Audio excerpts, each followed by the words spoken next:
Hello and welcome to Conversation with Zaysan about his Plejarens contact experiences. This is episode 2, and in this episode, I hope you will enjoy the conversation that Zaysan is going to have with a longtime friend of his named Ron Holt.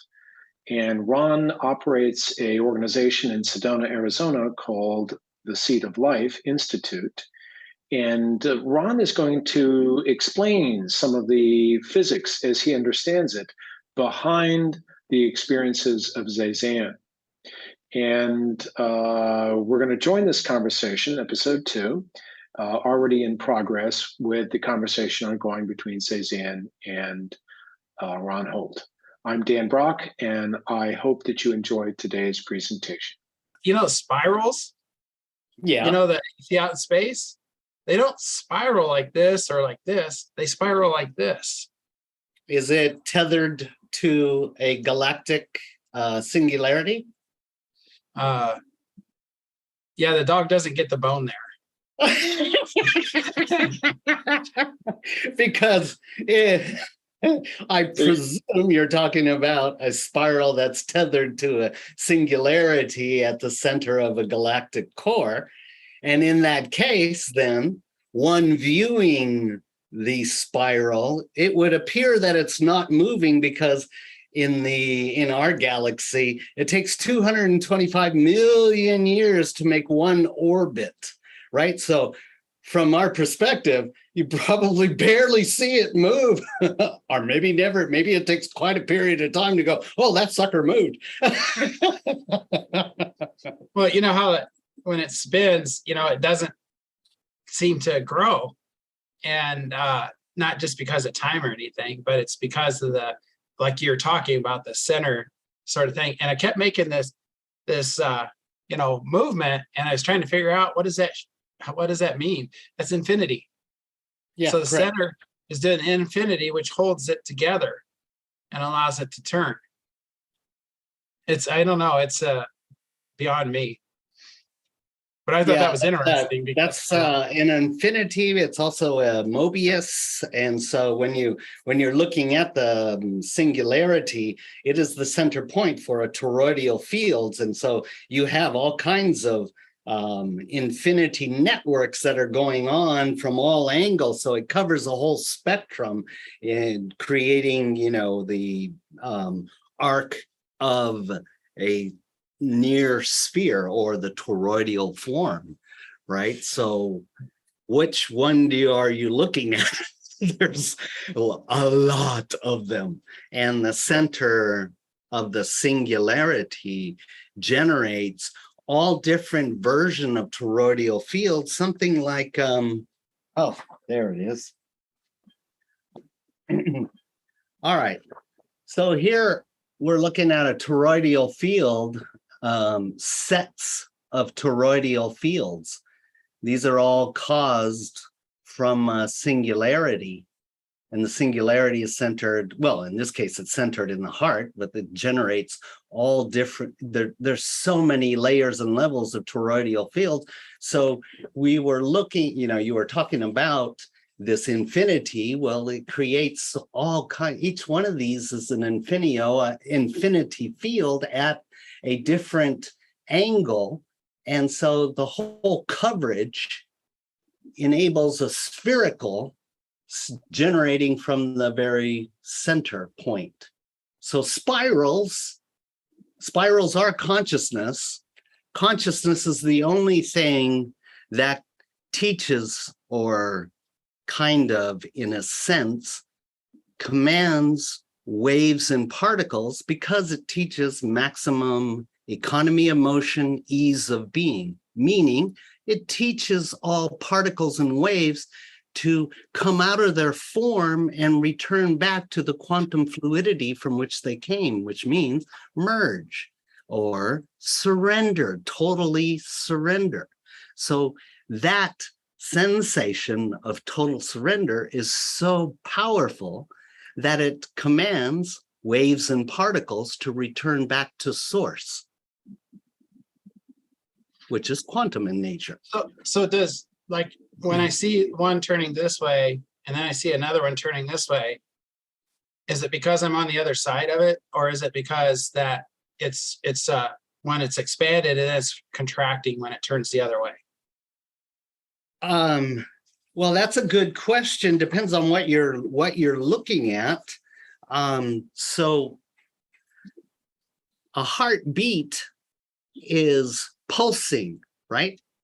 So that pulsing is, on one hand, it's projecting out energy. On the other hand, it's receiving energy. So a heartbeat is, if we use the sine wave would demonstrate, let's say the higher part there would be the pulse, the movement out, and then the receptive is the bottom wave, and that's receiving everything back in. So the heart goes between two phases. One is projective, one is receptive. Now, when we look at a singularity, its main job is to take what is structured and return it back into unstructured or superposition. So quantum fluidity is superposition, where it maintains space and presence in all localities and all points of distribution. So in that pulse beat of destruction, which is the return back into the center of the singularity, so it destroys structure to return it back into fluidity, quantum fluidity or superposition, then it can be projected back out into allness. When it's being sent or moved outwardly, does it depend upon the medium? Because like when we send electrical pulse, into the earth, it's more of a spiral. And when you send it through water, it's more of a wave. Quantum fluidity is the preeminence before all form. So it occupies all states of matter, solid, liquid, plasma, gaseous plasma, right? But we know that there's more than just gaseous and plasma. We know there's astral, etheric, voidness, and consciousness. So when we look at the stratification from the quantum fluid field, it goes through all those mediums. So that would determine the spin, the direction of the spin that you observe. Depends on what orchestration of the densification that it needs to be in. That answers a lot. But I just thought it was just incredible that when I see a spiral, it's not that it's spiraling. It's just the after effect of what's actually taking place, which is the infinity, the energy flowing in an infinity motion, which projects outwardly, which is creating the collection of all this debris or whatever you want to call it that makes up the spiral. Well, like we were talking about just moments ago, the spiral is kind of the master form of consciousness, right? It teaches all waves and particles how to surrender, economy of motion, ease of being. And so from that, all things that are in structure, in form, they're using energy in order to hold that form. So when they sense that field of the spiral, it's so invitive. It's so alluring that it draws all particles and waves to let go of their structure and move back into quantum fluidity. That's their original state. So superposition is the field of quantum fluidity. Can I ask a question here about the relationship between the structure of the heart as a physical being and that which you described, which is the transition to a quantum state of awareness? The human heart supposedly is something, a muscle that folds out into a flat, which is actually rolled back into a round structure, and as it pulses, it is actually producing that toroidal field through the physical pulsing. So what is your relationship, or what do you see as the relationship between the physical human heart and this toroidal field and this quantum state of connection? Oh, what a great question. Okay. First of all, when we look back at this structure here, the heart and the toroidal fields and its connection with the spiral and the quantum field. So we have to understand this, we kind of got to make a leap up into the consciousness field.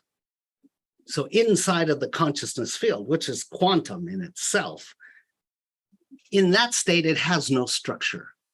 It existed before structure existed. It's consciousness. So from that state, we are completely different from this structure.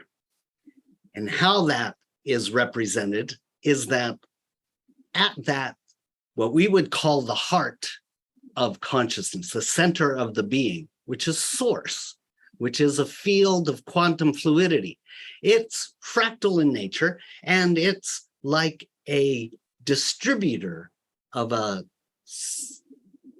lack of a better word, is a sun within a sun within a sun. It's a constant flow of effulgence happening from inside of the being. So as we let go of structure, this starts to reemerge and redistribute itself in its natural organizational principles. However, we're stuck in this thing. So inside of this type of structure, we've got to adapt. And the adaptation is from the very center core inside of the heart. There's a singularity inside of the heart. From that singularity upwells the life force energy, the quantum energy. So the heart has to take this energy field and pump it into all the articulations of all these different solid, liquid, gaseous, plasma, etc., and consciousness. So it's distributing it through this field because we made a choice to occupy a physical structure, and in order to do that, we had to go into unconsciousness, and from unconsciousness, we built a system of understanding of ourself from the most basic principles of consciousness, which creates our history, identity, and our personality from the moment we were born, the very first time. But remember, this is from unconsciousness, and we're occupying now a physicalized structure that needs the pump to be constantly flooding the system while we're going, duh, where did I come from? Why am I here? Where am I going? What is this? And so as we start the journey, we're learning all through simple mechanics and conditionings of physics and relationship with others and so on. And so as we're building through this whole system and orchestration of experience, this energy field is distributing out to us. And it seems like from the character who forgot who it was, so it forgot. Where is all this energy coming from? Well, you're naturally, when you let go of all identification to structure, you're an effulgence. You light up the continuum of consciousness. And it's just a natural distribution. That's what we are. And we're in superposition. But since we've orchestrated into time, space, location, and body, we have to have two strands. One strand's coming from unconsciousness, one strand's coming from consciousness, and the two mix and interrelate with each other in order to distribute, create a a nervous system, a plumbing system, a gas system. We got to breathe. We got to pump the blood. We've got to have nerves. And it all appears that everything's coming from this physicalized structure and this thing we call a heart and a mind. And we run it to its maximum degree, and we start feeling like, oh, I need more energy to accomplish so much more. And we're trying, it appears and seems and feels like I've got to pull more energy when it's the opposite. The more we come into self-realization of the totality of our being, the more we begin to relax. We move out of consciousness states. Beta brainwave is designed to keep us into this, into relating with physicalized 3D structures. And the job of the continuum of consciousness is to poke quantum acupuncture needles through this belief system and this eggshell of reality that kind of wards off all the other consciousness states, so that we can maintain 3D, because that's all we can handle.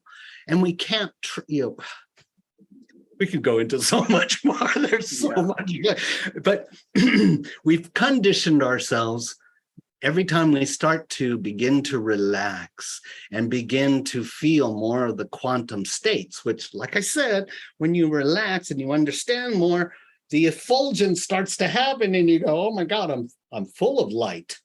That's your natural being. That's your quantum state, and you're everywhere and in everything. But it seems like we got to go through so many of these forms or methodologies or techniques or whatever in order to get back to the state that's our original fabric. So as the consciousness begins to understand this and begins to relax, then it starts to also see inside of the field, inside of the heart, and realize, oh, I'm pumping. Where is this coming from? It's coming from the singularity within, which is the quantum field. And the quantum, Yoda used to say, size does not matter. It really doesn't. If you understand the fractal and the holographic nature of consciousness, consciousness has quantum characteristics to it. So it's good to understand a little bit of quantum characteristics so that you can begin to unfold this self-realization and begin the trusting process. Every time we get vulnerable, naked and vulnerable, which is the key to moving into deeper quantum states. But this is where we've usually been taken advantage of. So we've had to learn techniques and methodologies and understandings in order to communicate your rights, boundaries, and so on, so that people will respect those boundaries. And as you get more comfortable with defining your boundaries and learning to relax, even though the chaos that exists outside externally doesn't impinge upon your ability to feel that flow of that connection to quantum fluidity of source, which comes from naked vulnerability and transparency, then that starts opening back up again. And that's what's happening. I love your stories, Zaysan, because it was exactly what we've been, we did early in Flower of Life when we were doing the Seed of Life material. Yeah, it seems like that. I hope I answered your question anyway. Yes, thank you so much. Yeah, it seems like that the content that we're getting from Zaysan about his experience with the Plejarens contains the actual experience that you're describing of this phenomena, of this setting that exists in the non-physical and physical, and who we really are. So some of the stories of that are related by Zaysan seem to have a relationship to this. It's like a manifestation or a description of what he's perceiving when he has that kind of connection between himself and the non-physical in his relationship with the Plejarens. And he does it, but in the communication, it was such, such simplicity and humility that even the Plejarens can't help but learn how to be at ease and banter with each other, and, which opens up even more. Takes down the architecture of pyramidal structures and stuff, and it helps everybody feel like they're all equal, all one and the same. So yeah, it's a great way. The simplicity, yet the complexity inside of that simplicity is phenomenal.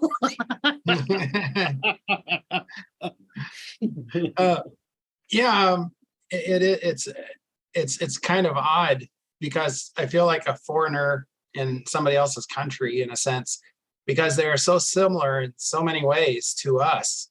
And then it almost seems as though they keep me around because I brought back to them, some of that humanity, and they did confirm to me that, they were some of the ones who seeded this planet. And so they are just basically a picture of us in the future. And so, but there are so many things I want to ask you. Oh, one, before I leave the spiral sort of thing, there, how I was telling you, it's making the shape of an infinity on the inside when we see it outerly that looks more like a sun or a ball. They took me into it with the ship and all. And we went, as we go through it, it was, I'd say, a mind bender in a way. When I looked at my arms and hands, they looked like they were as thick as paper. I mean, really, really thin. And it was almost like being in a fun house where, your body is all distorted and it stretches and expands, but it's very, very thin. And when I closed my eyes to see if it was, because of my visual, when I closed my eyes, it felt as though everything inside of me was bending, like I say, walking through a mirror. And then as soon as we came out the other side, it was all normal again. So does that have anything to do with what you have been talking about, the fluidity and the change? So now we were just talking about there's many levels of the toroidal fields, okay? And so inside of the very center point, that's the singularity, okay? So I think I shared with you in one of our discussions, you were talking about the time factor element, and I was trying to communicate about how we are the master grand central station of all black holes towards any probability and possibility. And how that's possible is because a singularity, center of a black hole, the singularity, which appears on one end like it's taking all forms, crunching them up, planets, stars, asteroids, etc., and returning them, they've got to go down the black hole, the event horizon, down towards the singularity. But before they get to the singularity, they go through so many layers and levels of contraction, repulsion, revulsion, dark energy, dark matter. It's all got to be ripped and torn apart. It's all got to be destructured. Same with us. We are consciousness.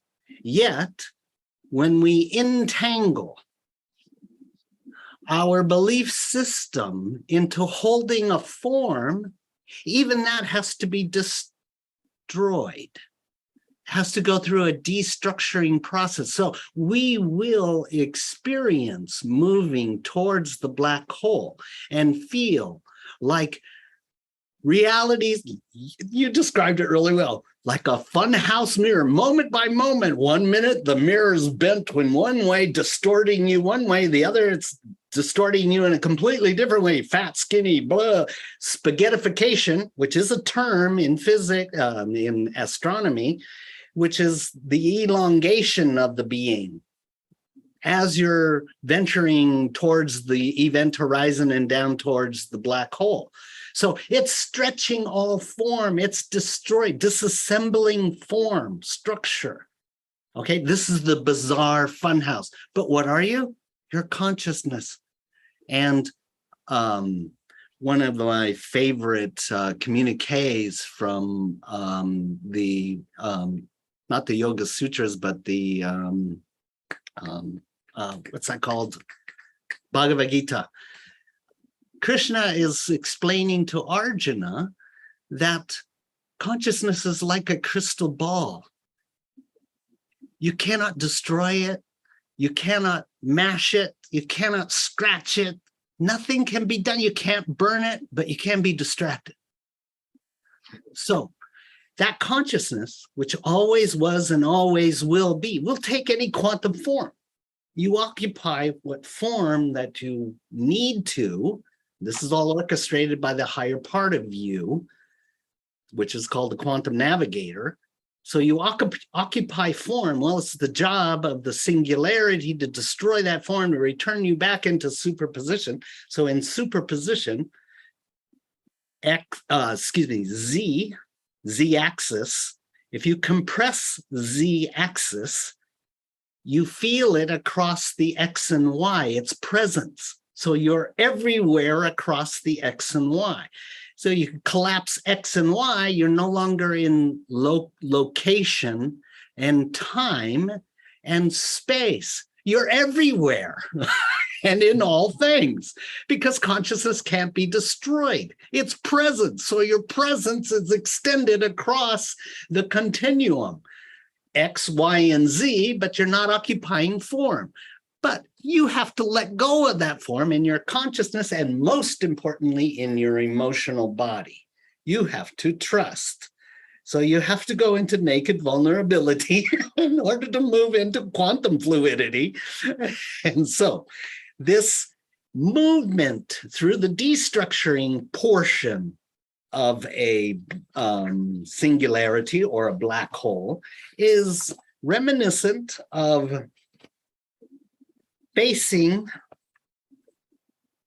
the two aspects of the toroidal field. Okay, so on one end, you're coming in and you're being destructured, and all these are stratifications of greater and greater intensification of ripping and tearing the fabric of your consciousness. Also, at the same time, you're going through experiences of detaching from dark matter, dark energy, which we're wholly comprised of, matter and consciousness. Okay, so it's got to destructure all those things. So ripping and tearing of the fabrics, repulsion, revulsion, contraction is going to be at its maximum. If you realize who and what you are, then you can surrender, even though you're feeling maximum intensification of repulsion and revulsion about yourself. And this especially applies to our history, identity, and personality, because when we look at the things we've done, we hold ourselves accountable. We are the worst taskmaster. We beat ourselves mercilessly for the things we've done. But like the Taoist masters would say, your mind, your thoughts, they are yours, but they're not you. Your emotions, they're yours, but they are not you either. Your body and physical sensation, they're yours, but they're not you. You always were and always will be your consciousness. So the destructuring is really important to understand this self-realization in the larger context, so that you're comfortable surrendering to yourself and to the process of the destructuring. This is kind of like the tarot card of the tower, right? It's being rendered with lightning. Everything's falling apart and the person's falling, everything's burning. That's what we go through to help us understand and detach from everything we're holding on to in consciousness. These are the limbic triggers that we talked about on one of our earlier sessions, right? That Mother was talking about. Anyway, so as we start going down that black hole, nothing is lost. No experience is ever lost. Why? How? Because at the singularity, there are things that are called Planck. This is a quantum physics term, Planck fibers. They are very, very fine filaments.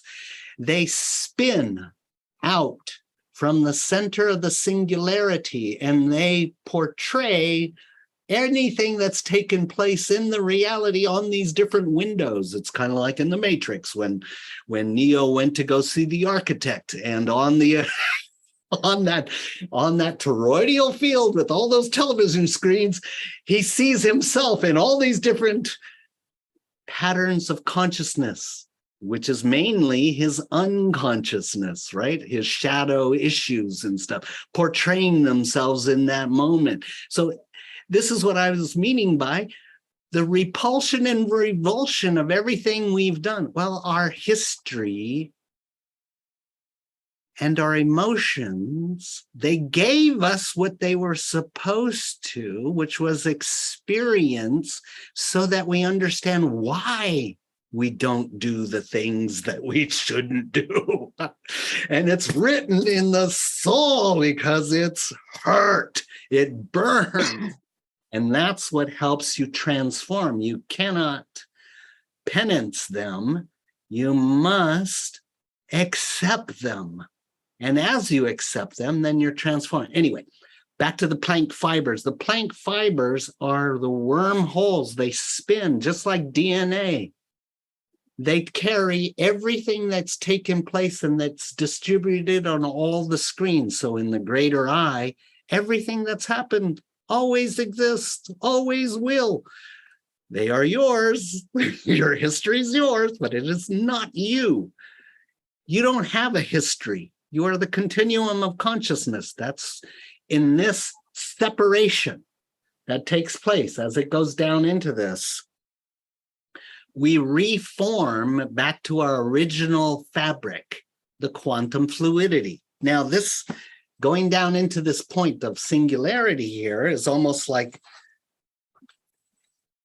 and I was talking about the Planck fibers, which is kind of like a sea urchin. And I used the description of when you put two sea urchin shells together, you have all the Planck fibers, which is all the wormholes to all possibilities and probabilities, wherever consciousness wants to take you. You are the continuum.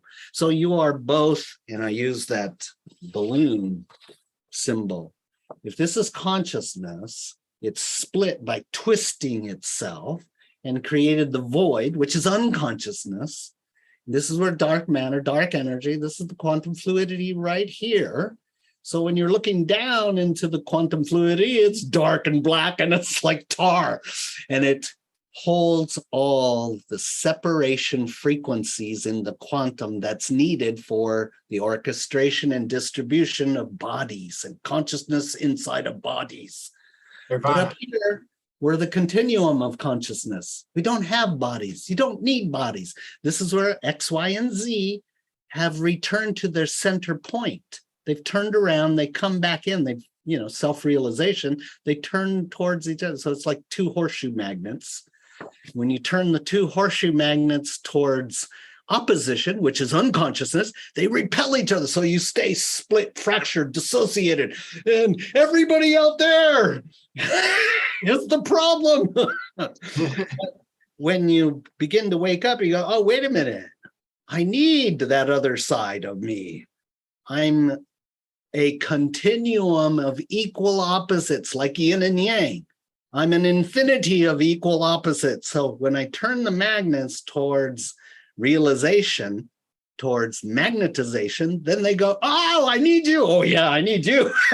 Left needs right, right needs left, up needs down, down needs up. Male needs female, female needs male. Inner child needs adult, adult needs inner child. So these three main axes, when they come into self-realization, then they can come back into the center point and return back to source, which is quantum fluidity, and occupy either the dark or the light, or when they're in non-opposition to each other. Diamond clarity is non-duality, so they see the reason and the purpose of the roots of unconsciousness, and the whole separation reality, the whole separation journey was to give us the experience so that we appreciate all the woundedness and all the experiences that helps us revere the divinity in each other. Because ultimately, in the end, we begin to see we all came from the same thing. There is only one. And so that makes coming, surrendering fully, the spiral, like I was saying, it's the master of consciousness. The spiral teaches all particles and weight. Anything in separation, come home, let go, surrender, come back into the quantum fluidity, get naked, vulnerable, and transparent and authentic. That's what you are. Then you can occupy everywhere and everything, right? Without judgment, without polarization. That seems to be the essence of their being. Yes. Because it's like when I go on the ship, I cannot hide anything from them. I could try, but if I did, then I wouldn't be continuing my journey with them. I love how you explain that, and you can be real.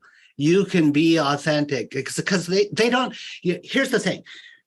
When in this condition, inside of the 3D Earth and reality and so on, we're at such a point where we're like trying to hide the flaws, but we're fractal and we're holographic, so everybody's got the same flaws. So when we're real and we own it, then there's no running. And that's, you share that so well in your books. They don't judge at all. One of the things we're afraid of total surrender is the unknown, because inside of the unknown, we're afraid of the irrational reaction of others when we're in the naked, vulnerable, authentic. This is our true self, right? So when we're in that state, every being fears that. The Zetas were masters of the probabilities and timelines because they were afraid of the unknown. They were afraid of their own destruction, but they became masters in time over all probabilities and time, because they realized, we got to own our emotions.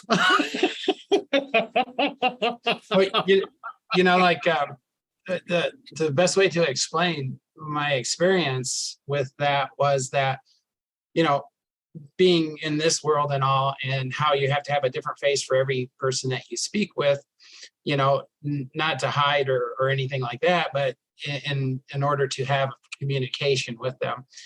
And when I'm there, what I learned is like, we got to a point where, like, when I enter the ship, everything that comes in and goes out of the ship is scanned. And it has a lot to do with like the health and things like that. And as I entered the ship, they wanted to do analysis on me and my body and stuff. And so as I entered the ship, they saw all these scars and these holes from the bullets and stuff. And they wanted to know more about this. And at the time, they knew very little about me. And they said, how does that happen, in a sense, So I tried to explain to them, everybody gets scars and all this good stuff. And then they were wanting to know more. And I use the example of when I talked to them about, I was describing a man walking down the street without a shirt. 16 hours later, they're still like on the edge of their seat asking more questions. And it's because, they see things from so many different views, as though they've already experienced it by the time they understand what it is that I'm telling them. And so I started to share like some movies with them, very, very PG and stuff, but to explain the bonding between families and friends and people. And so anyways, they're questioning me deeper on this, and I'm going through my head here and everything. And because they saw us as monsters, in a sense. I mean, that's the best way to describe it, because we're so violent and, that we go through in our lives and such.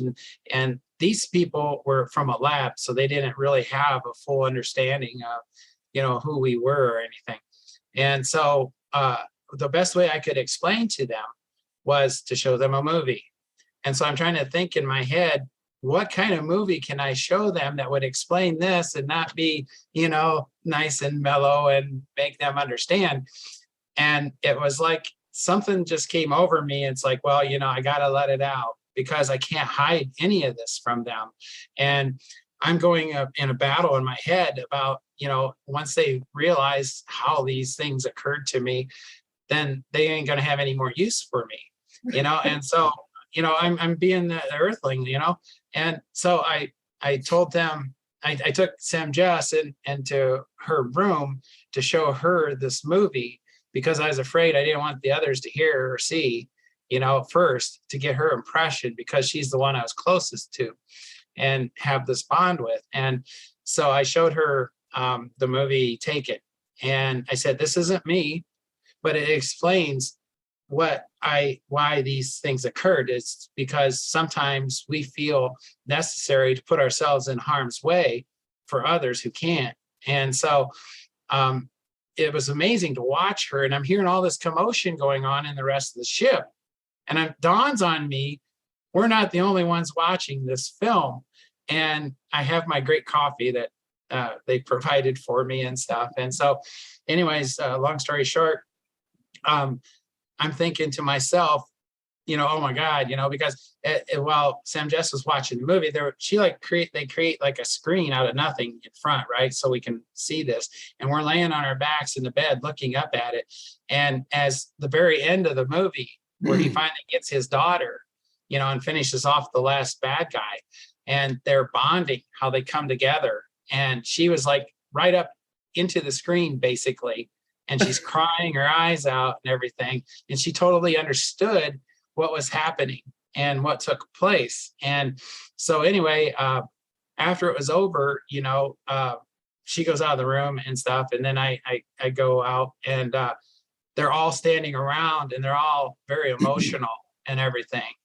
And so many times in my life that I've been doing a speech at a church or something, and there's multiple preachers there and stuff, and they'll come up and they'll put their hands on me, for like prayer and healing and stuff. And it was just, it resembled that to me, where all of them were there and meeting with me, and they did the same thing. But what happened to me was that all this pain and everything that I've carried with me, and these heavy thoughts that come up all the time, when I'm seeing something take place and everything, and I reflect back to my memories and the feelings that I had, they were like, it was almost as though when they were putting their hands on me and pushing me down, I couldn't hold them, and I fell to my knee, and it felt like all this pain just pushed right out of me. And then their response, again, I'm making this really short, but their response was to me to them, they felt like all humans are heroes to have to go through so much of this pain and this suffering and such. And so anyways, that's like what you were describing. But there's so much here to talk about, but there's other topics I'd like to get to too. But it's, so in other words, to end that story is like, when I leave the ship, it's like a light switch. I have to turn that off when I come back here, because I would not survive, right? If I'm totally put on your armor and the helmet with the pointy thing. and see, it was completely different than what I had expected. I had expected them to see me more as a monster rather than something that was, something else. And I was shocked when I found out that they just got closer to me rather than separated from me, because I told them, I didn't hide anything from them. But but moving on, so we got enough time for everything here. Well, we won't have enough time for everything. I want to, if we get time, I want to talk about this cylinder that they put out in space, and 30 minutes later they brought it in, covered it with vacuum, reduced it to the size of a coffee cup. And they told me that little hunk of whatever it was would power like a house or a business for 9.5 years. And it's virtually free. And that we already have this technology. It just hasn't been finished yet here on Earth. And, because the way things work, money, we use batteries and things like that. But anyway, that, and then there's I visited this, one of their colonies, and their colony was just like this massive cylinder, and it was rounded, but it had like gravity and stuff in it, but it was made up of, I won't call it hexagons or anything, but there was these like tubes that went through it and reminded me of a crystal on a molecular level. How they managed that and the light and all this good stuff. But if we get time, we'll go back to that too. But what I would really like for you to share, I'd like to hear it again. And I'm sure Dan and anybody else that was listening, I had 2 experiences. These, I want to hit both of these. One you're really aware of, that is about the unconditional love and transference that took place between us. But the first one is time, because you mentioned time before, and the time is that there was a time when I hadn't been on the ship for like 4 or 5 days, and so here again, you go onto the ship and you've been gone that long. It's like you've been gone for 2 years, and I had to make my way around the entire ship, make sure I greeted everybody, and regret teaching them how to hug, because they really, really, really like this thing. And it's kind of that story. and it's kind of funny because when you embrace them, I don't know why, it's just in me, inherent, that I have this resistance a little bit, but they grab a hold of you to hug just like we would here on Earth. But it's so much deeper than that, because once you're connected, that lasts for a long time. It's not like it's brief moments like we here have on Earth. It's at least 15 minutes almost each time you meet one of them and do this. So anyway, long story short, we go into her room, and she creates this chair. She touches the wall and this chair appears, and I have a coffee, a hot coffee, and I set it on the table, and she sits on top of me, and opens up this window where we can see out in space. And oh, by the way, a little side note, all those beautiful pictures you see from the telescopes, didn't see any of that. It's all black and white. Anyway, that's another topic we can talk about. But so we're sitting there just gazing out, and I don't know. I'm really addicted to this sort of thing where I just look out and feel, right? Just like I can sit next to the ocean and just disappear for a long time. And I don't know what happens when I do that, but it's the same thing for me when I'm looking out into space. And I don't think I've mentioned it, but Mother, the spiritual being that's with us a lot, explained to us that me and Semjase are twin stars. In other words, we pulsate the same, we think the same, and she says it's trouble magnified. And it's because we don't really have any rules in a sense. And so anyways, we haven't been together for a while, any of us. And so me and Semjase are in a room. We get into this chair, and it's almost like a lazy boy or something. And I got a coffee table there, and she sits down on me, crossways, and we're just gazing out, right? And it was just like one of those moments where you just feel so much gratitude and so much love, and you don't have, when you're on the ship, you don't have any of this stuff that clings on to you.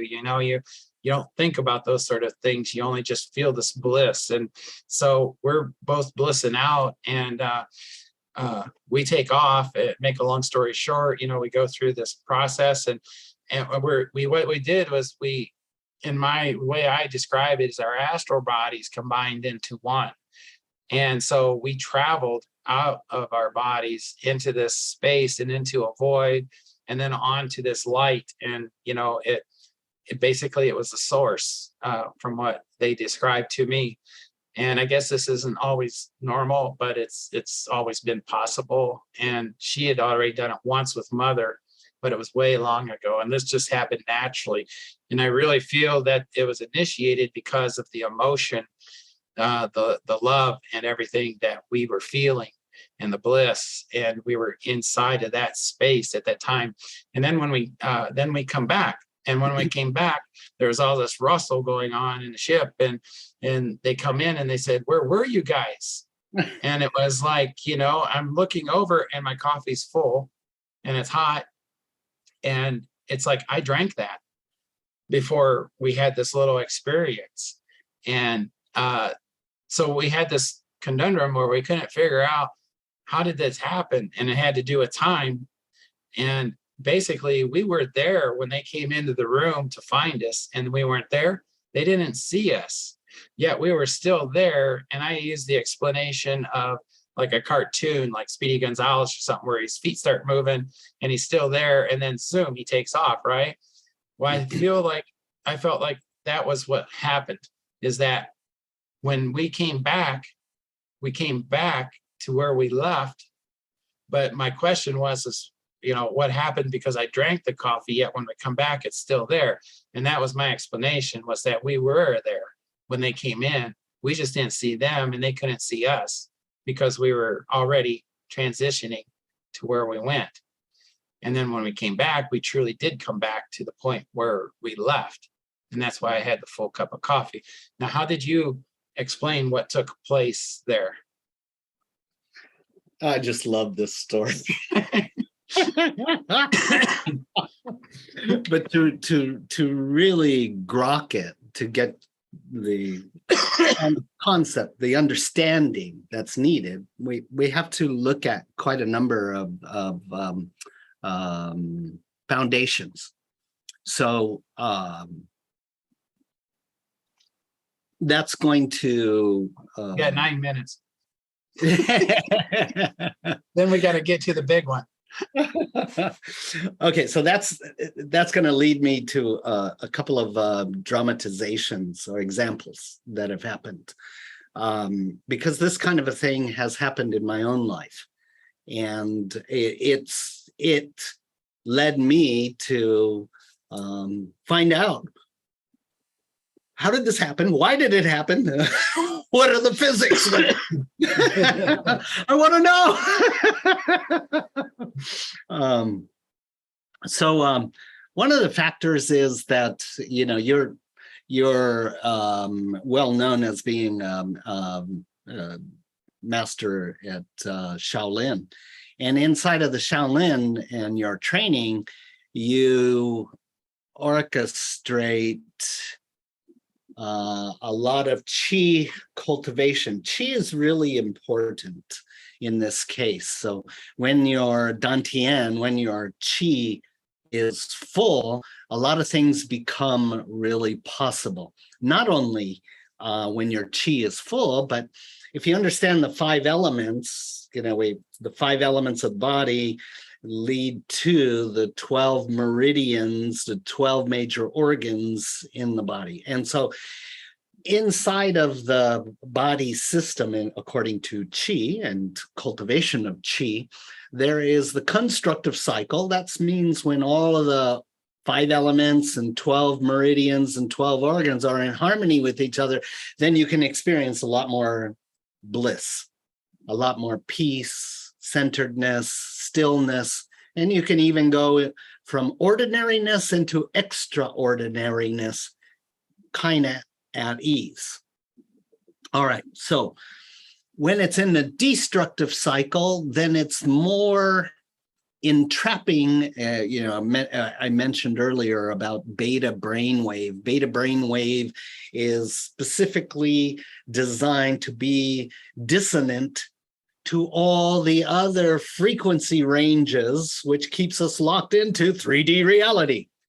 But when you're in harmonics, then you start inclusive, like I said, spiral is the master integrator of mind, body, and spirit, because it teaches maximum economy of motion, ease of being, which moves you into surrender and back into quantum fluidity. Okay.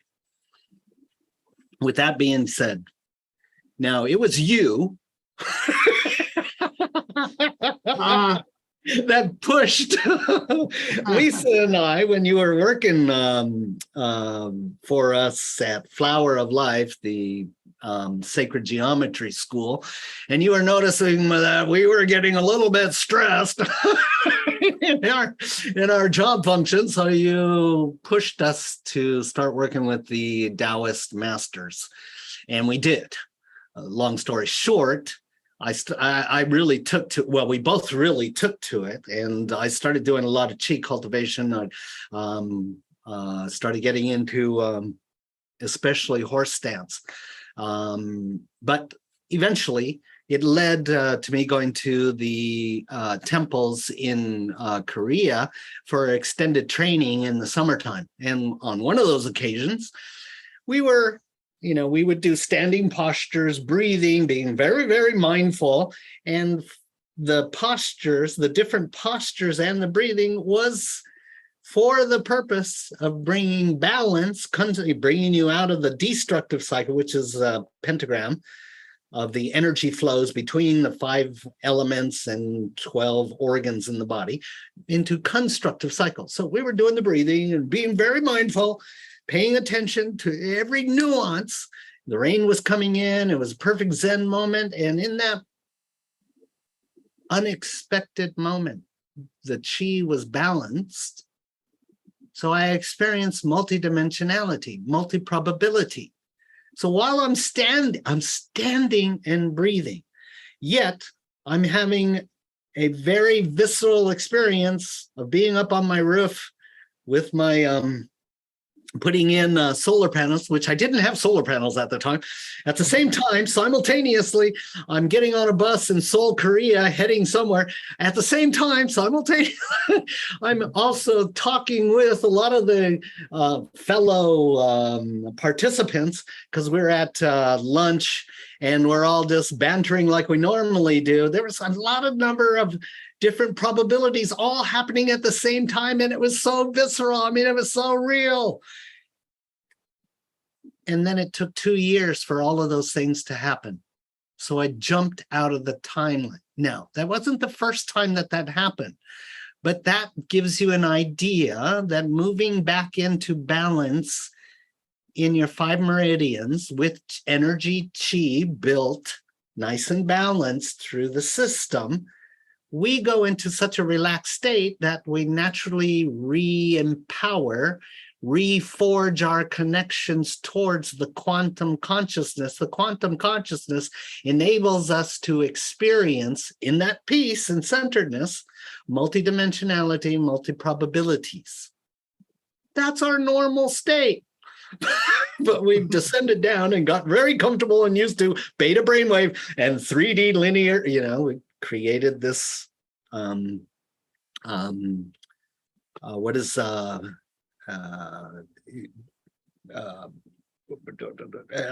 thinking of Erwin Schrödinger and his experiments with quantum observation, and he found that according to the entanglements that we have, we organize the continuum and our reaction to the continuum into one probability.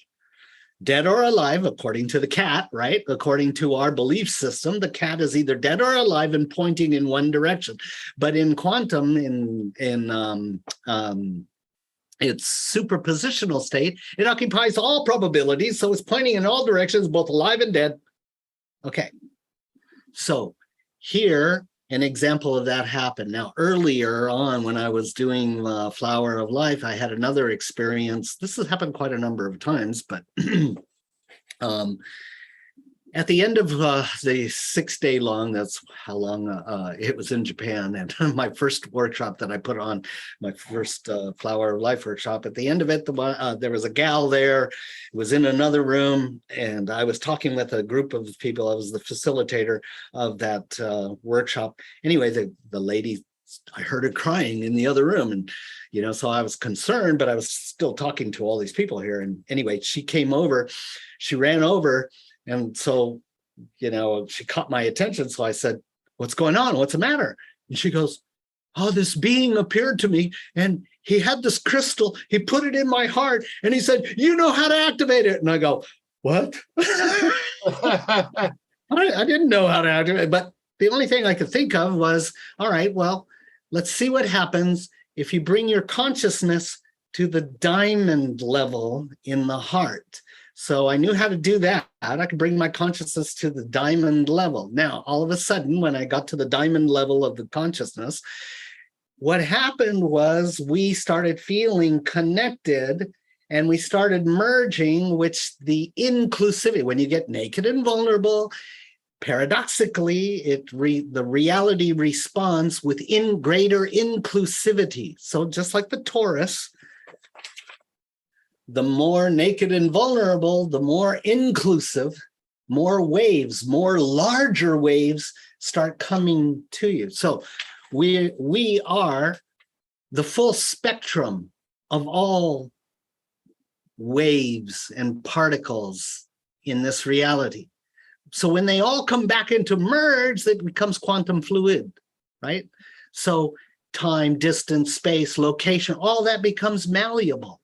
Probability, multiple probability, all that becomes malleable. Anyway, so as we're in this inclusivity, it starts drawing in more and more frequencies, which creates white light. White light is the culmination of 7 rays of consciousness coming together. So as you, in your naked vulnerability, that's when you're steering the quantum fluidity in your own vessel, your own singularity. So as you move into this naked vulnerability, becomes more inclusive. So you start drawing in more frequencies want to join up with you.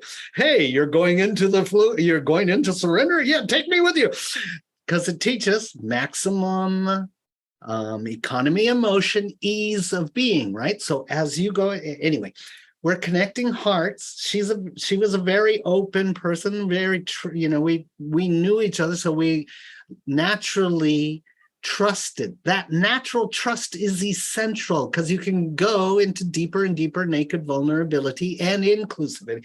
So all of a sudden, the energy starts getting more magnetic, more powerful, and it starts drawing in white light. And pretty soon, the faces of the people around us disappear. You can't see their faces because there's so much white light. But white light is polarized. You can't see through it. It's still polarized. So meaning you need to go deeper. So we just stayed in this vulnerability because that's the only thing we knew to do. And it feels good. How far can we take it? So we went deeper and it becomes more inclusive. So white light draws in 5 more rays. So 7 and 5 is 12. 12 rays becomes golden light. It's more animated, more life force, more visceral. So it's more inclusive. So white light gives way to golden. Golden gets, goes through its spectrum from light golden towards, just deeper, more enhanced golden light, which is much more sensitive, naked, vulnerable, and it feels so good. But even that is polarized. You can't see through it. So by this time, we can't see any of the faces. We're in golden light. It feels fantastic. So you keep going deeper, and that eventually starts to clear because diamond clarity starts coming in. Diamond clear quantum fluidity starts coming in. When diamond clear quantum fluidity comes in, the reality is changed. So we wound up in this other house, in this other living room. And she says to me, "Hey, where are you at? Where are we at?" Because we could see each other. We took the journey because we're reflecting this quantum fluidity through all these different spectrums, which takes enormous love and trust. right? To surrender to that level of naked vulnerability and transparency. Let it go more, let it go more, let's go deep. And it's so intimate, but yet it's not sexual. It's so much more fulfilling. So in the diamond state, you transition and you're in full quantum, so you go where it's most appropriate to go. So I recognize the place. She goes, "Where are we?" I go, "We're in Drumbelo's living room in Wimberley, Texas." She goes, "How do you know we're there?" And I go, "Because that's the flute I made for him. I made a shakuhachi flute for him, and there it was on the table." And I'd been in his room before, in his living room before. So anyway, we were there for about 5 minutes, and then all of a sudden that frequency started hitting. And we went from the diamond into the stratifications of the golden light started coming in, and then we couldn't see the room anymore because that's polarized light, right? Only diamond clear is non-dualistic, non-polarized, because it lets all frequency, ultraviolet and infrared, plus the 7 rays or 12 rays, all combinations of light can make it through the diamond, but not a crystal, okay? Crystal only homogenize, balance the 7 rays. So anyway, we're in the golden, and then we get to the white light, and then the stratification of the white light starts going down, and suddenly all the faces are there of everybody that was in that Flower of Life workshop in Tokyo. And we were like,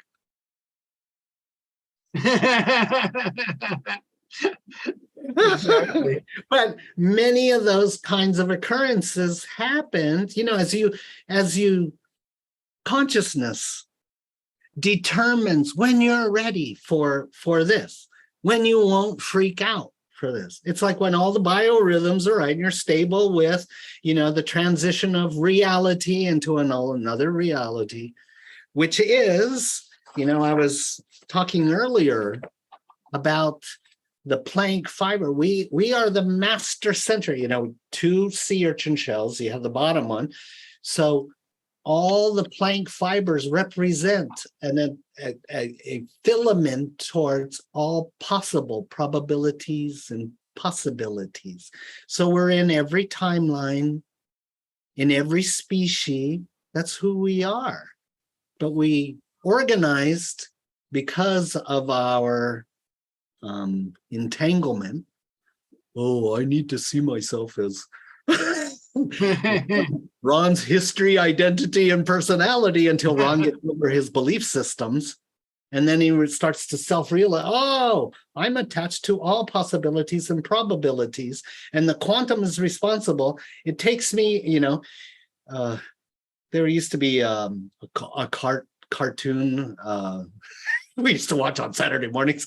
Help Mr. Wizard. Mr. Wizard would send, that person to different timelines, different possibilities. But you would always spin, right? You spin before entering into a different reality, and then you spin to return back. Well, you're spinning down these probabilities and possibilities back to your own singularity, which is centered at the heart. The heart is the quantum fluidity, the quantum organizing principle. So let me say this. I remember that cartoon. Does the phrase "trizzle, trazzle, trazzle, trum" time for this one to come home? Does that make sense? That's the one. Help Mr. Wizard. Oh, Mr. Wizard. Mr. Wizard. Yeah. So this is really a reflection of this. And here we are in superposition. This is us without form, unstructured consciousness. But in order for us to experience unconsciousness, we've got to come into time, location, body, separation, etc. So we organize, we split ourself. The balloon twist of the quantum our quantum consciousness, splits so we can have a womb in order to organize ourselves into a body in a local vicinity on whatever timeline our entanglement is needed. But at this point here, this is where the quantum fluidity exists, which is exactly right at the heart center, the singularity. We are always at the center of the singularity, which stretches across the continuum. So as you understand that, and as you move into different probabilities and possibilities, this, I like to use Otto Runge's graphic here, which shows, here's the Ouroboros of the snake of time and life, but here is the quantum fluidity, and this is the two parts of ourself, the conscious self and the unconscious self. Now, if we just organize this little ring here, right at this point in the balloon, when you're looking down into the unconsciousness, it's you, but it's you that forgot who you are, why you're there, where you're going. And so you're having this experience, but you're always connected to your true self.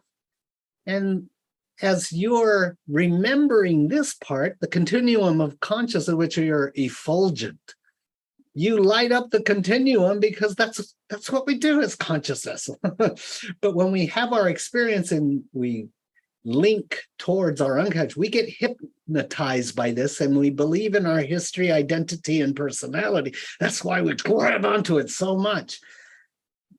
And it hurts us until we accept it.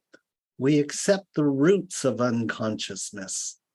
The roots gives us the experience of separation, time, distance, location, and space, and all of that, alienation. But this being, when it's ready, can re-emerge inside the singularity inside itself, which is this.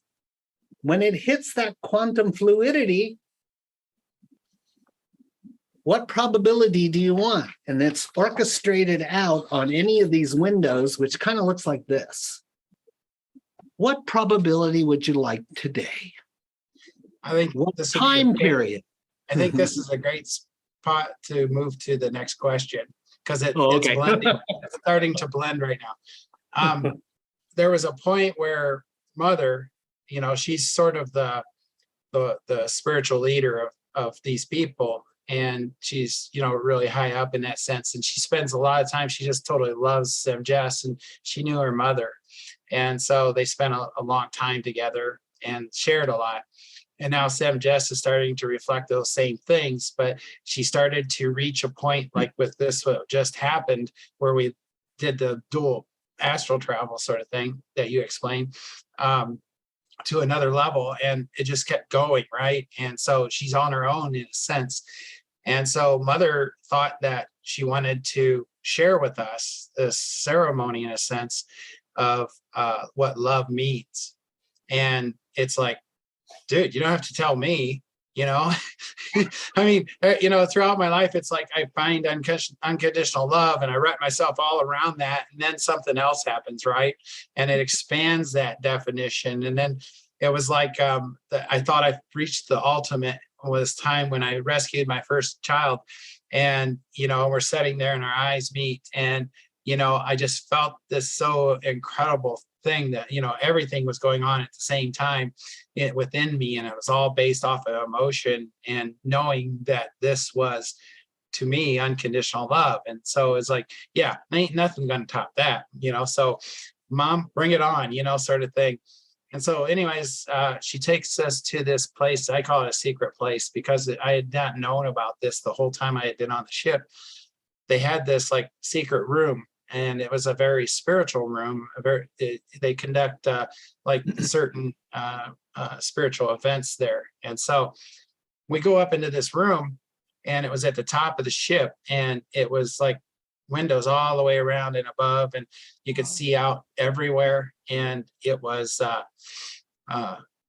just absolutely amazing to be in this room, just by itself. And so there was like a table in the center and stuff, and mother's like telling us, she presents the table, and there's like these two divots in there, and it was like a metal table, and she tells us to get in or get on the table, and we do, and it was the perfect place to put your butt, right?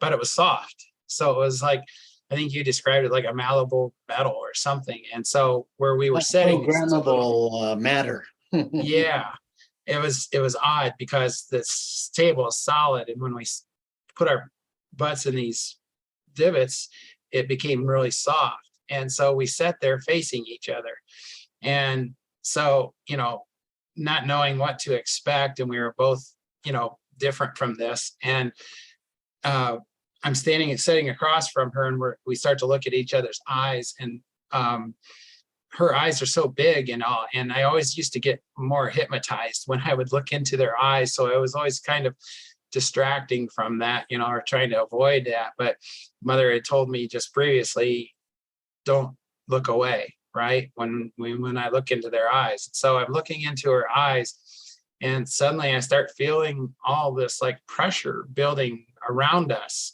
And you know how it is, like if somebody walks up to you and they kind of gently push you and you resist. And so I'm like resisting, and we're being pressed closer and closer together. And at one point, something that I had just become aware of is that of a greeting that they have where they touch foreheads, kind of like I was real familiar with being in the temples. And so our foreheads touch, and then the pressure just continued, but I wasn't resisting anymore. And our noses touch. And then all this stuff starts happening that I can't explain. Like this beam of light was like hitting through our heads. We're separate bodies, but we're still being one. And it goes right through us. And then this emergence of all this sphere around us, like you would see the earth, and how it radiates energies from one magnetic pole to the other, and it's surrounding us. And then, it grows, and then that starts to change, where it starts to bend, that one that goes around us, and it becomes shapes like a heart, right? So you got this like heart thing going on, and then the lines at the top kept going more and more and more, and they started to curl into like a spiral. And then we're feeling more and more intense until the point where we were able to see each other, and I could feel her breath on me, and we're that close, and at the same time, I could observe from outside where our bodies weren't together, but we were seeing both of the things happening at the same time as an observer and a participant. And then the pressure continued until our lips touched. And once that took place, everything kind of exploded. And that's the really short version. But so can you take that and show me what took place? Because once it was over, it was like an explosion without the explosion and stuff. And we're both pushed back. And, it's kind of like what you were saying, that about beyond a sexual thing, because that doesn't really exist there for the most part. Mm-hmm. And that wasn't what I was feeling, but this feeling that I had was far beyond anything like that. And it was of absolute love and pure love. I mean, I don't have words to describe it. So can you elaborate on what was taking place? Yeah, we were just speaking about that merging that took place. And from the point of view of, having so much trust and love for the other person, and it's a natural frequency, plus your energy is balanced. So as you guys also about the thing I left out was about the bowls that was on top of me, on my head, that curved at the edges and had like a dimple in the center where the light was coming through, and then one reversed below us. I forgot. Anyways, go ahead. Yeah, so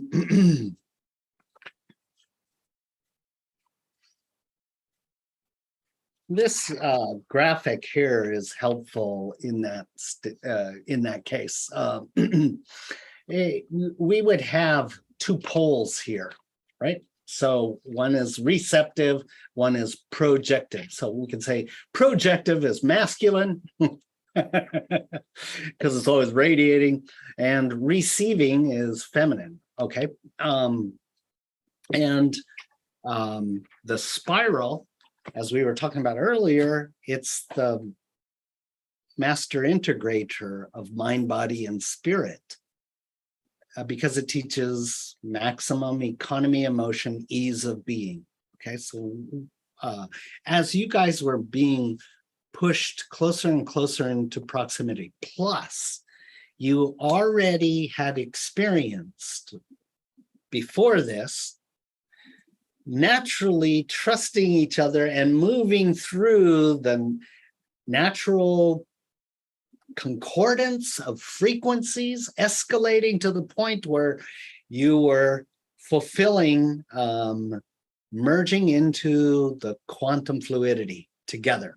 Okay, so you had one experience. Now, the lexicon of consciousness is vast. It's got to give you many different types of experiences before you can grok it, right? So it's got to show you on so many different vectors looking in from greater and greater expanses of a spiral looking at yourself, right? Okay.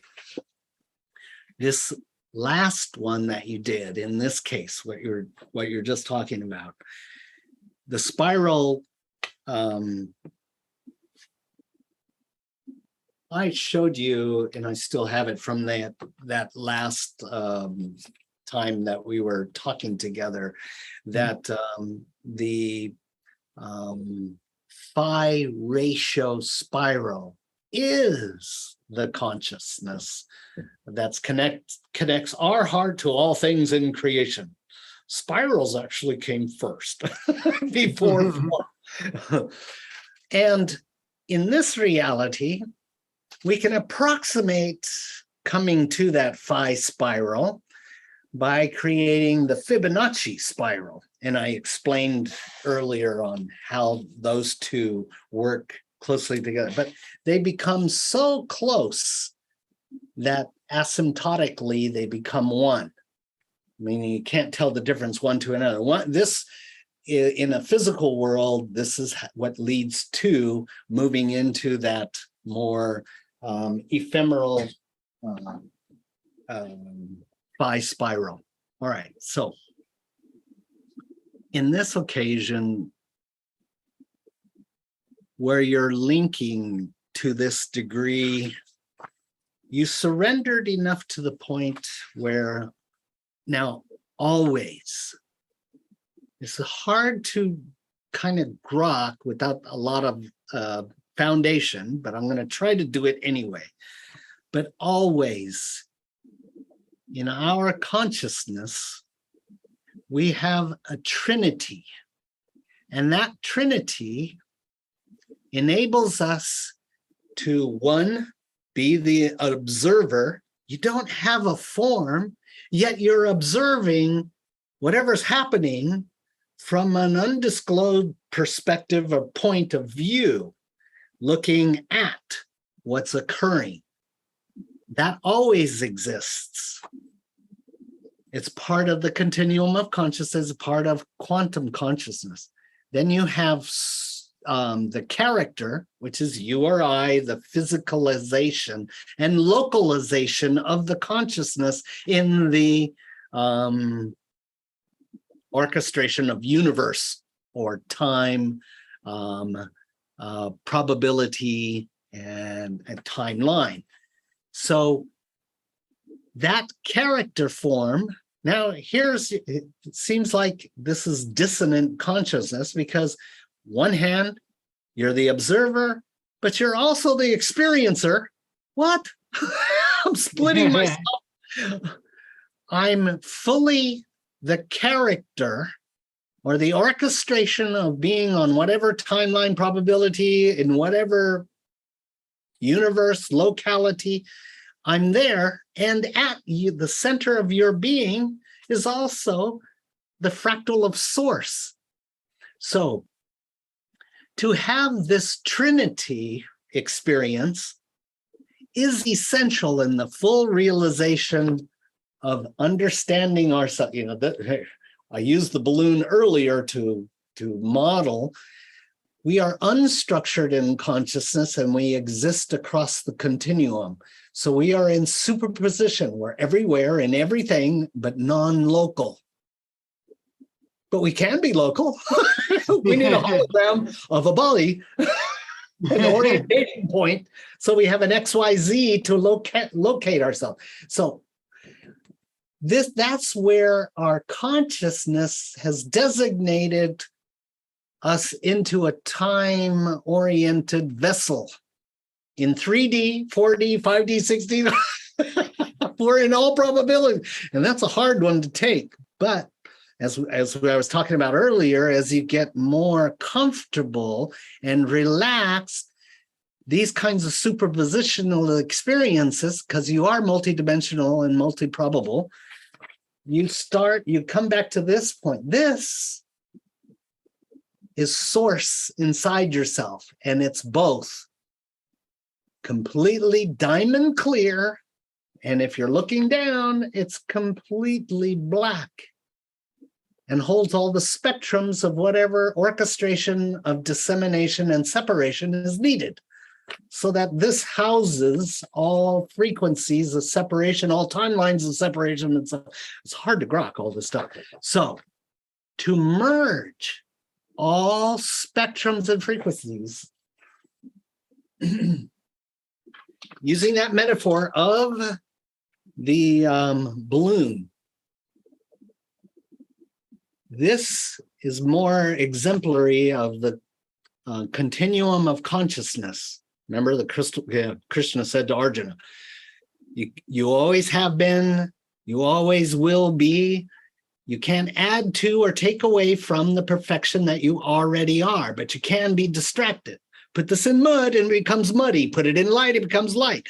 Polarized light until it moves into the diamond clear and you understand it. That's self-realization. So in self-realization, and remember the twisting of the balloon, we twist ourselves. It's painful, causes the roots of unconsciousness, but it gives us the ability to inhabit a localized entanglement called a body.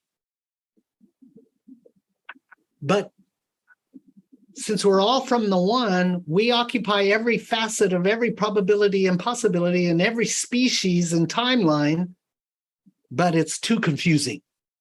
So we've got to localize in our entanglement into 3D, and you're experiencing beings that are 4D, and they're getting ready to move into a higher aspect.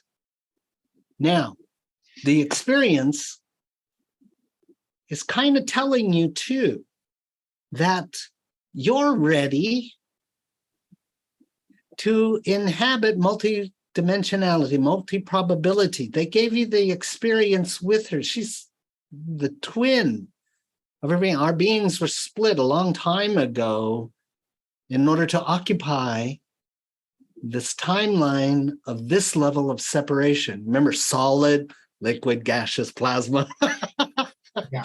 Solid, linear, fully separated. So we experience the duality, male or female, but we were created with our fullness, but usually the opposite of our gender or our designated journey into whatever identity and orientation, the aspect of us that enables full merging, which is this coming back into this, causes that explosion.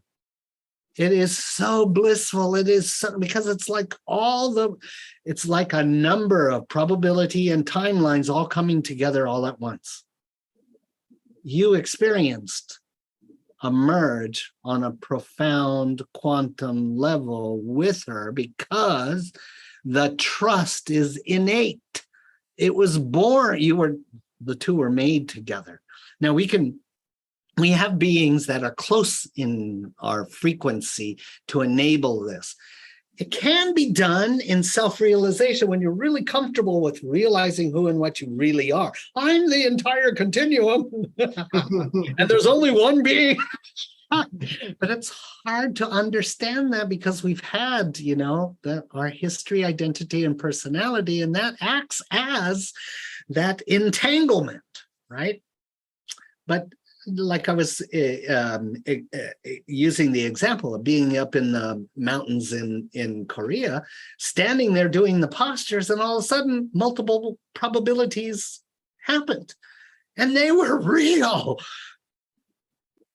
And it took 2 years for it to happen, to actually happen. So that's us moving into the quantum level. So that's us moving at this point. Remember that mirror, that quantum fluidity. When you move back there, you're at the penultimate. You're sitting in the diamond lotus seat. The bottom diamond is black. The top diamond is diamond clear. But even the bottom diamond is diamond clear. It just doesn't have a attitude. It doesn't polarize, so it inhabits the unconsciousness and it holds it so that it can exist, so that we can have this experience of separation. So when we feel the love and trust emanating from the soul frequency that's in resonance with our own birth frequency, so to speak, birth at the beginning of the creation of cosmos, the beginning of separation. When you're in resonance with that, you feel that, oh yeah, I can totally open up all these windows together with you and share them. So this experience that you're talking about is it is phenomenal and so damn beautiful. It is a love story of cosmic proportions. Yeah, but me being Homer in space, I saw the implosion as just the climax. And that's okay. It'll fill itself in time. But it always reminds me, like, once you explained this to me, I understood in a way that I couldn't think of, right? It was beyond words and all. But exactly, experientially. Yeah, but it was kind of funny. I reflect back on the words I've heard so many times before, and it was kind of funny when I would hear it, like the Dolly told me, the answer to all things is love. And, I've heard that a million times and never really was able to put those things together, right? And this kind of explained that, because it allowed for all this to happen, or I allowed for this to happen. And her being my twin star allowed us, because we were willing to open ourselves to whatever it was that we were about to experience. And then also the words that are, overused and without real meaning. Well, to me now, maybe back then it was, but he also told me, we are all one. And this is kind of an example of that, how we could actually be able to do this with all people, all things. Yes. Trees, with everything. Yes. And it kind of also, it's kind of funny, but a little off subject, but then again, it's not. You talk about what you were teaching, which I didn't know, and that was like interspecies love. And, for the layman, they might not quite grasp what that means, but in a sense, that's what happened with me and her, even though that it could happen to anybody.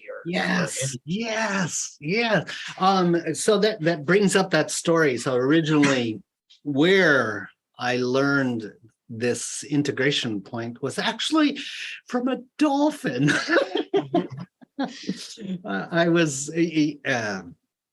I gave up everything when I was working for Honeywell. I worked for Honeywell in Albuquerque, New Mexico for about 5 years, lost everything, So Spirit told me, sell everything else you have, which I didn't have much. Get on a plane, go to Hawaii. I went, okay, you don't have to convince me. So, all I had was a 10-speed in the backpack, and I got on a plane and wound up in Honolulu, Hawaii. Started working for Down to Earth, the health food store there. Anyway, at one point, I was meditating in Kapiolani Park and Ala Moana Beach Park a lot. Every morning I'd go in there for a couple of hours and stuff. I was getting really deep into meditation and stuff. Then I became, I was invited to be part of a women's spiritual group. And it was out of Hawaii Kai. And that spiritual group at one point wanted to go swim with the dolphins over at Makua Bay on the western shore of Oahu. So we all decided to go out there. And there was one lady that was deathly afraid of water. So I was scuba certified as a rescue diver and master diver.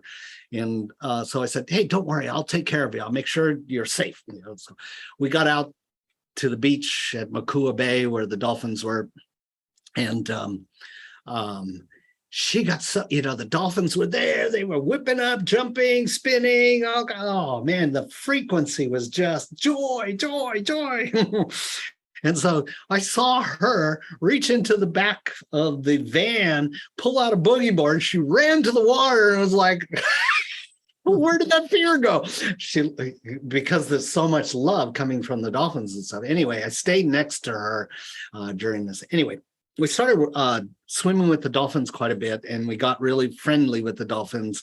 The dolphins, at one point, I had this experience. They accepted us in part of the group, and one of the babies, one of the mothers was swimming with one of her babies, and I was swimming, and they can easily dispense from you. And learned an important lesson there is, if you're clingy and want the dolphins around you, they stay away. But if you're okay and just enjoying yourself, and if the dolphins happen to come up, that's when they'll come right to you. So if you're okay with and okay without, then it's like a magnet, right? So it's almost like don't pay attention to them and they come. Anyway, while I was swimming, the mother and baby came up and allowed me to touch. And I was like, oh my God, this is incredible.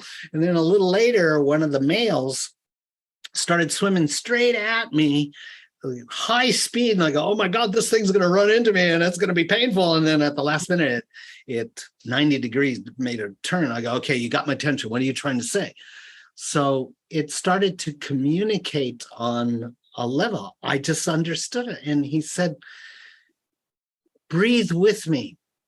And I understood the breathing with him was kind of like a pranic breathing, a kapalabhati breathing, which is you're almost like rebirthing breathing. So you're breathing kind of rapidly, but breathing prana, right? So you're building prana inside. So I understood what he wanted to do, breathe in that pranic way. And as the prana builds around the heart, at one point, he goes, all right, now extend that love and let's ping pong it, just like you've been breathing it. Ping pong it heart to heart with me. So I was ping ponging this frequency through the breathing, right? So I'm sharing it with him. He would take the energy and then send it back to me, and it was amplified. So I would amplify it and send it back to him. So we're doing the thing, sending the frequency, chronically, just bringing it back, bring it up. And then at one point he goes, all right, it's going to cause a bridge of interconnection between us, meaning time, space, and distance is all going to disappear, and it's going to feel like we're in each other's heart. And he said, as you settle in that, it's going to be bright inside of there.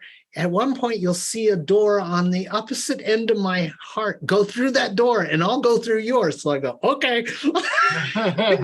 You're in so much prana bliss, you go, okay. You're leading us. So anyway, I found that doorway, and it was, in my imagination, it was just like a doorway that we have in a house, but it was in the backside of his heart. Open up the doorway, walk through it, and it was stars. It was the open galaxy. And the feeling that you had at that moment was you were every star, every asteroid, every planet, and you were everywhere, yet you were nowhere. You didn't have a body, but you were so merged. And the dolphin then said to me, dolphins and whales have been doing this for eternity. And it is the dream of the dolphins to do this with human beings. And I went, oh my God. And so this is what, when we created Seed of Life was about the spiral, learning your sacred geometry and learning how sacred geometry is the intricate map of consciousness. These are all geometric forms, but it's in every dissemination of structure. You know, if you look at Masaru Emoto, I can't say his first name very well, or Hans Jenny. Hans Jenny used, particles on a metal table. He strikes it and they organize according to sacred geometry templates. So anyway, frequency, Emoto demonstrated that your consciousness organizes templates of sacred geometry proportions, which can be photographed, in water crystals and etc. Well, so what I'm illustrating here is that consciousness organizes the dissemination of wave and particles according to sacred geometry forms. So because of consciousness, it has an inner template inside of consciousness in the holographic and fractal field, allows this dissemination into the orchestration of all creation, but yet it has the map to bring everything back into unstructured, non-structured, and that's via the spiral. So sacred geometry, we do the first part of the workshop with sacred geometry, how sacred geometry is in everything. Here's a University of Sydney, Australia. They photographed a carbon atom and there's a spiral coming out of it.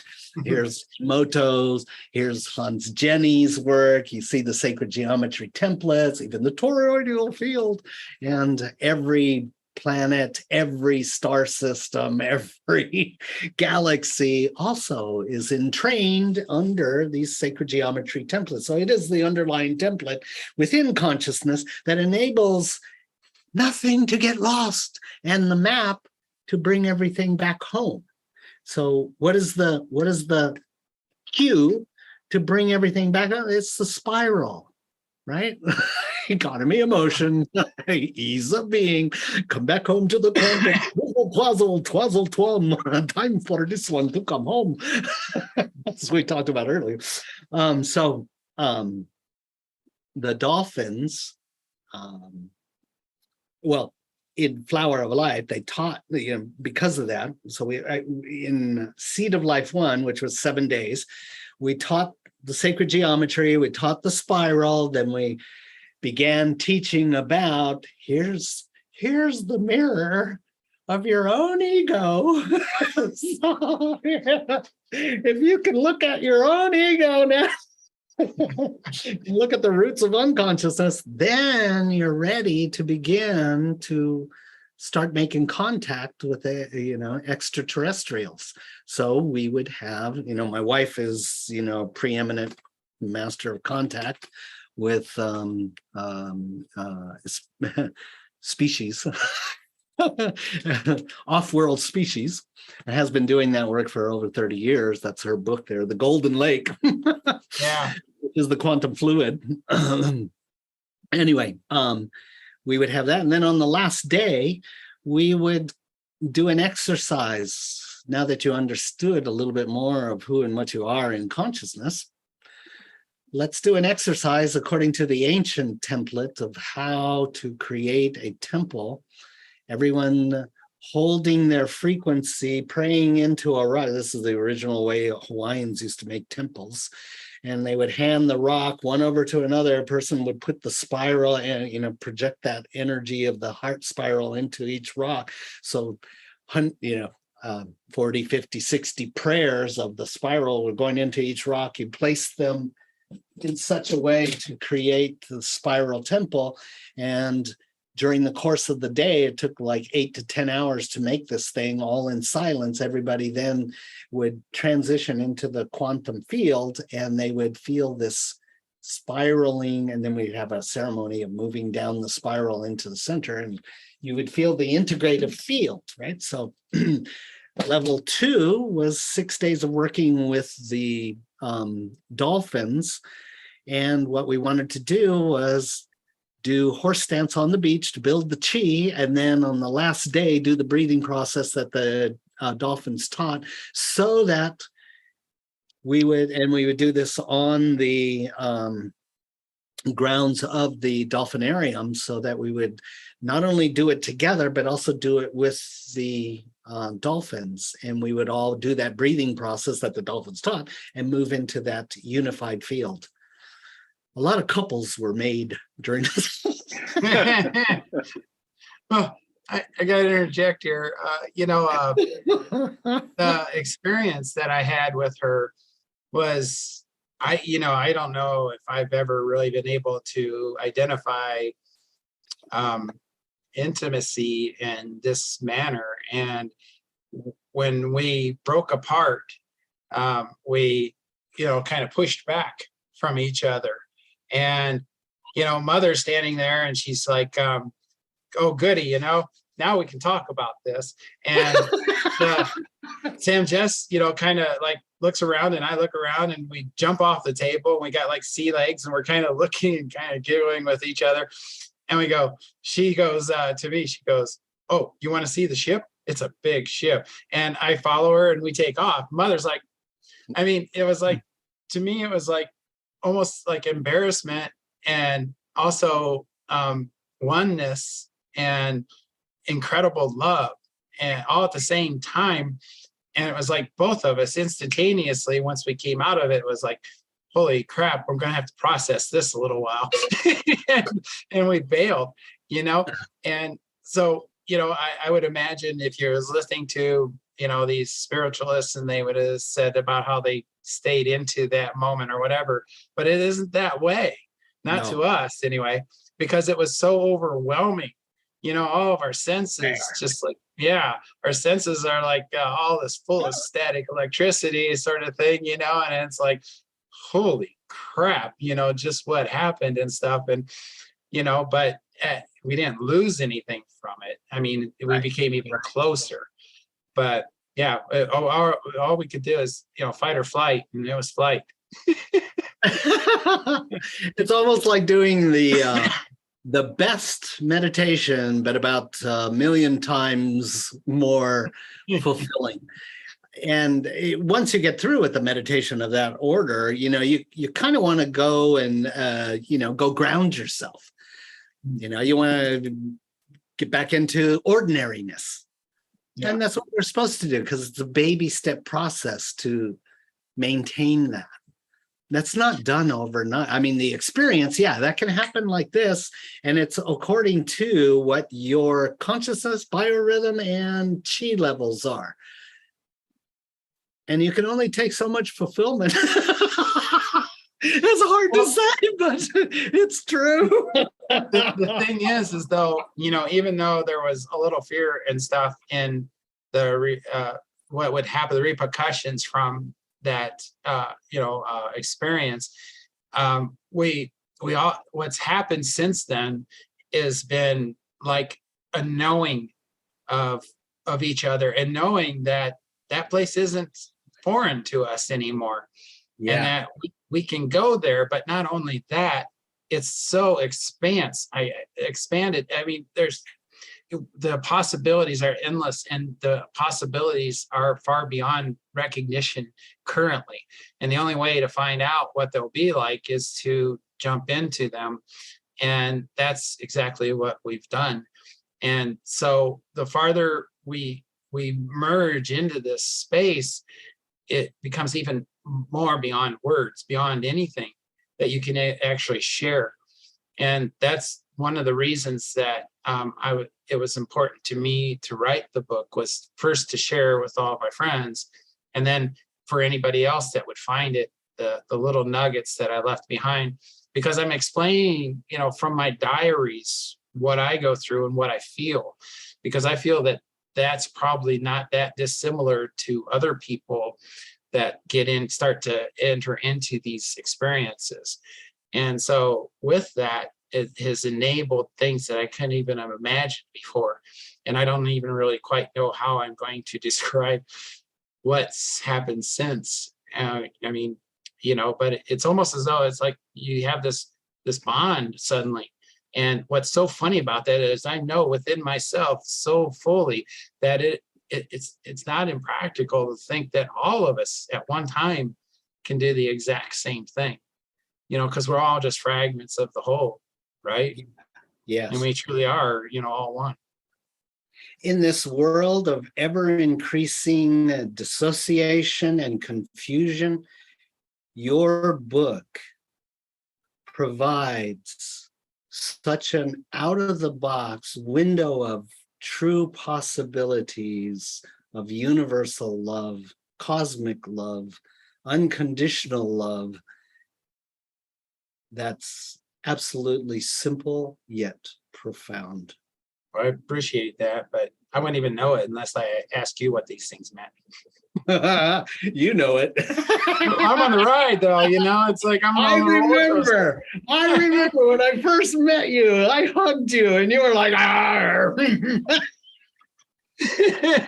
Now, for you to be talking about love like you do is the unbelievable sign that the transformations that you've been through. I know I'm aware of some of the things that you have gone through, some of the challenges, some of the awful things, but this is profound to see the change in you. I'm so touched, and I'm so grateful for your experience that this is happening. Nobody that I know of deserves it more to have something like this happen to you.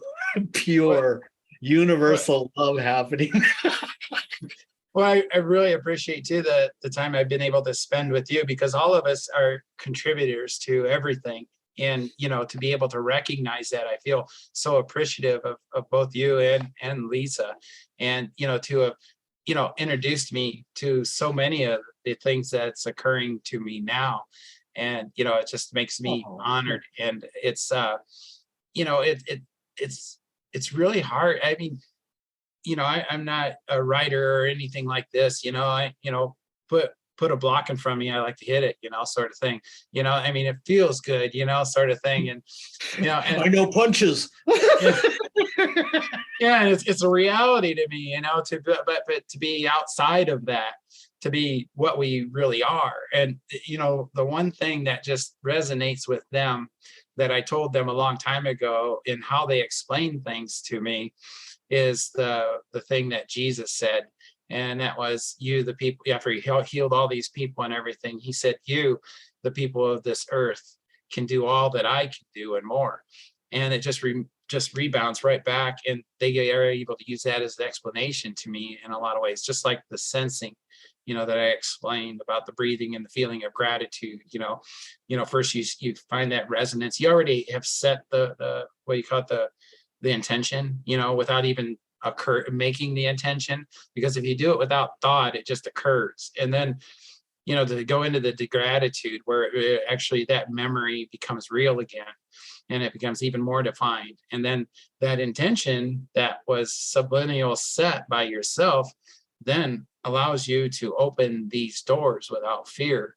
Because when you have that protection system, that's set up, that in your security system, the alarm goes off every time we start to get scared about, what's going to happen. Well, actually, everything's going to happen, but it's going to be a good thing, kind of like what you was explaining about everything, everywhere, all the time, sort of thing, Oops, too much. Take that love back. Everything but that. And that's, and also what like I ask you guys and stuff, well, I didn't really ask, I just brought it forth, is that, I look back at this book and I just keep talking about love, love, love, love. And, it's actually supposed to be more about my personal experience with these aliens and stuff. And I even put in the book, maybe I should just stop talking about love so much, because that seems like it's, the consuming, and like you guys and everybody else is like, no, and it just doesn't resonate in my head. I just can't, I find it hard to accept, like, why does everybody want this, and are we that deprived, in a sense? But you're through the whole book and through all the time that I've known you, the one aspect that I think I'm always humbled by is your humbleness. And so please, in your own humble Homer way, keep talking about love. Making an impact. I'm seeing it in some of my students now. A lot of my students, actually. Everybody loves books. I think that's the key to all of this, is be Homer, really, because every step of the way, that's just the way I acted, because I just felt happiness about everything. Like, I don't go in there and ask all these questions, other than what's related to what they're speaking of, because every time they start to tell me something, it's like, ooh, that's cool. And it's like, I would never have time to ask the questions that I had before I really came in to meet with these people and understand them. And it keeps expanding, being Homer. It's the answer to the universe, I guess, because, and that's the other thing that's brought up too, that I see reflected. It's kind of funny, as I walk through this path, with Semjase, of all the people that I ended up meeting in the middle of a swamp, 100 miles from anything, it happened to be Semjase, who is, I guess I didn't really know much about her, other than that one guy that met her and stuff. And I understand that was quite different. But anyway, I go with her and I'm doing all these things, and we're just like brother and sister. We just play off of each other, and we find ourselves in, occurring in these new expanses. And, I keep finding out about how special she is and what she's brought forth in this life, and get taken along with her ancestors and from her mother. And we meet these very important type people and other species and things like that. And along the way, they're just all in awe of her. And at the same time, they see me because they've read my notes, because it's always reported, everything that happens. And so it's kind of like I'm with this really super special person, and I don't really see her. I see her as special and everything. One of the most in my life, but at the same time, it's more like, this is my buddy sort of thing. And I think that has enabled also me to experience a lot that I would never have without her, and it's just like our connection with everybody else, like us and anybody that we've connected with through our lives. Like the Dalai told me a long time ago, how our life is predestined, yet we start at one point and we end at the other, and nothing will change that. But along the way, we have this free will evil thing that steers us from one direction to another. And then predestined is these meetings that we will have with people, and depending upon the advancement that they are in and the advancement that we are in, when we meet those people, of how significant that meeting will be, and so it's just like, we're all one. So we're just, each person is a book, in the library that we can learn from. So anyway, Dan, you seem really quiet. I've never heard you so quiet in all my life. Well, I guess I'm being quiet for a reason. We're a little bit over 2 hours right now. Oh, so I want to know if you guys want to stop where you're at right now and call this a session, or is there something else that you guys would like to say? Yeah, I could be moving on. I've been chipping my floor. I've been putting in a new kitchen, so I had to chip away at a old Formica floor from 6 o'clock in the morning till late at night. So I just stopped at like 2 hours before this, so I could get a little bit of a breather before going. So I'm hungry. When you're done with that, Ron, I'll tell you how to do it in a half hour. If you guys are good with ending the session, we can just end the session and call it an episode 2. Well, thank All you right. so much for inviting me to be on your show here. And thank you so much for meeting you.